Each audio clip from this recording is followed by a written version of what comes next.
ఇక్కడ యేసయ్య వద్దకు వచ్చి ఆయన ఎదుట మోకరించి, ప్రభువా నా కుమారుణ్ణి కరుణించుము, వాడు చాంద్రరోగి మిక్కిలి బాధపడుచున్నాడు, అగ్నిలోను నీళ్లలోను తరచుగా పడుచున్నాడు అని మోకాల నుండి ప్రార్థన చేశాడు. ఆ ప్రార్థన విన్న యేసయ్య తన కుమారునికి పట్టిన ఆ దయ్యమును గద్దింపగానే అది వానిని వదిలిపోయెను.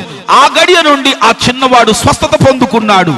ఒక కుష్ఠరోగి ఆయన యొద్దకు వచ్చి ఆయన ఎదుట మోకరించి, నీకిష్టమైతే నన్ను శుద్ధినిగా చేయగలవని యేసయ్యను వేడుకోగానే యేసయ్య చెయ్యి చాపి వారిని ముట్టి, నాకిష్టమే, నువ్వు శుద్ధుడవు కమ్మని వానితో చెప్పెను.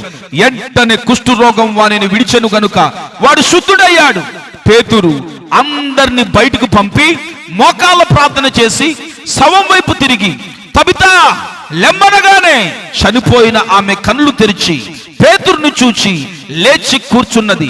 నా దేవుని బిడ్డలారా, స్తెఫను రాళ్ళు దెబ్బలు తగిలి రక్తము కారుతున్నా అతడు మోకరించి, ప్రభువా వారి మీద ఈ పాపం మోపవద్దు అని గొప్ప శబ్దంతో పలికారు. ప్రాణం పోతున్నా మోకరించి ప్రార్థన చేశాడు అంటే స్తెఫను మోకాల ప్రార్థన వీరుడు.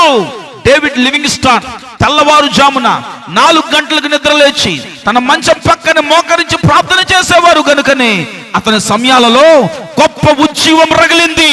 ప్రియులారా, మన యేసయ్య సశరీరుడుగా ఉన్న దినాలలో ఆయన మోకరించి ప్రార్థన చేశారు. మరి నీవు మోకరించి ప్రార్థన చేయగలుగుతున్నావా? మోకాల ప్రార్థన చాలా శక్తివంతమైనది. నీ మోకాల ప్రార్థన వలన చాలా కార్యాలు జరుగుతుంది. నీకు ఆరోగ్యం ఉన్నప్పుడే మోకాల ప్రార్థన అలవాటు చేసుకో, తద్వారా అనేక విజయాలు చూస్తావు. మోకాల ప్రార్థన అంటే దేవుని ముందు వినయము, విధేయత మరియు లోతైన భక్తితో మోకాలను చేసే శక్తివంతమైన ప్రార్థన. ఇది శారీరక భంగిమ మాత్రమే కాకుండా అహంకారాన్ని విడనాడి దేవుని కృపపై పూర్తిగా ఆధారపడే ఆధ్యాత్మికమైన అనుభవం.